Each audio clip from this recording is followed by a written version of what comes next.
Bienvenue à votre émission 5 minutes avec Jésus, présentée par le frère Sam et son équipe. Bonne écoute à tous. Nous bénissons le Seigneur pour cette occasion pour vous retrouver dans notre émission hebdomadaire, les 5 minutes avec Jésus. Les 5 minutes avec Jésus, c'est une émission inspirée par l'Esprit de Dieu pour que nous revenions à des éléments fondamentaux de la vie chrétienne, surtout nous ramener au pied de l'agneau de Dieu. Et nous avons continué par montrer par les passages de l'Écriture, surtout à partir des livres de Genèse, comment Dieu a créé l'homme, les projets de Dieu pour l'homme. Il a créé l'homme à son image, il a estimé l'homme très haut dans son plan, il a aimé tellement les hommes. La Bible a confirmé dans Jean 3, Jésus lui-même, que Dieu a tant aimé le monde. Dieu a tant aimé le monde. Et cela a été depuis le plan de Dieu, depuis l'origine de Dieu.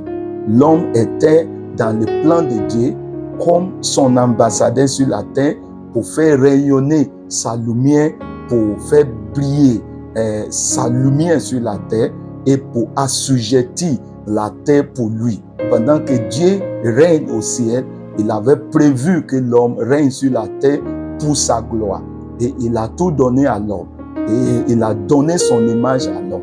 Bon, hélas, nous étions en train d'étudier depuis l'origine, surtout dans les Genèse 3, que nous avons pris beaucoup de temps pour décortiquer depuis certains moments de la chute de l'homme qui est occasionnée par le déplacement de l'homme dans l'ordonnance, dans la parole de Dieu. Nous allons retourner dans notre Genèse, le chapitre 3, et nous lisons aujourd'hui les versets 4, les versets 5 et les versets 6 encore. Il dit, alors le serpent dit à la femme, vous ne mourrez point. Mais Dieu sait que les jours où vous en mangerez, vos yeux s'ouvriront et que vous serez comme des dieux, connaissant le bien et le mal. Et vous voyez, nous avons touché cet aspect la fois passée. On a vu cet assaut direct à la parole de Dieu et qui est contre ou contraire à la nature de Dieu. Dieu est un Dieu qui est fiable. Sa parole est une parole fiable. On peut dépendre de sa parole. Dieu ne ment jamais. Et je voudrais vous donner un passage dans le livre de Tite qui atteste à ce que Dieu est, à ce que Dieu vraiment représente selon sa parole. Je voudrais que vous allez dans le livre de Tite, le chapitre 1, je lis à partir du verset 1, juste pour vous prouver de la nature de Dieu, la nature de sa parole et la nature de sa personnalité. Il dit, Paul, serviteur de Dieu et apôtre de Jésus-Christ, pour la foi des élus de Dieu et la connaissance de la vérité qui est selon la piété, lesquels reposent sur l'espérance de la vie éternelle promise dès le plus ancien temps par le Dieu qui ne ment point.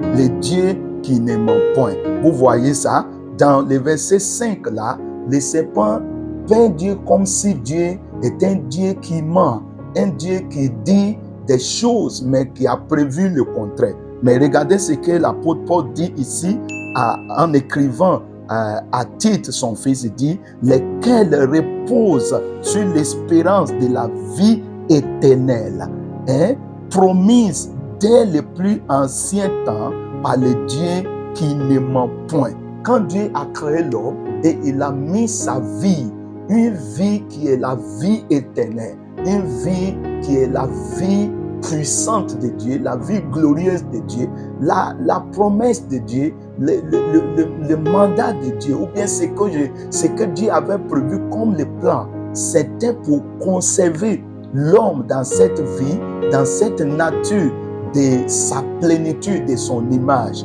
Parce que la vie que Dieu a plantée dans l'homme, l'image que Dieu a mis dans l'homme, c'était une image éternelle.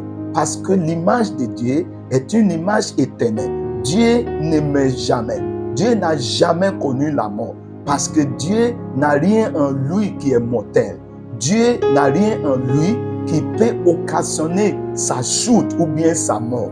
Il vivait dans toute éternité. Et il a programmé cette vie, cette nature dans l'homme, jusqu'à ce que l'homme soit trompé ou quitté dans la seule parole qui gardait aussi Dieu, qui était la parole et la vie de Dieu. Donc vous voyez, quand le serpent a dit quelque chose par rapport de Dieu, c'est contraire à la nature de Dieu, parce que Dieu, quand il fait une promesse à ses enfants, c'est une promesse qui est assise pour l'éternité. Parce que Dieu lui-même, sa parole est éternelle et lui-même vit pour l'éternité.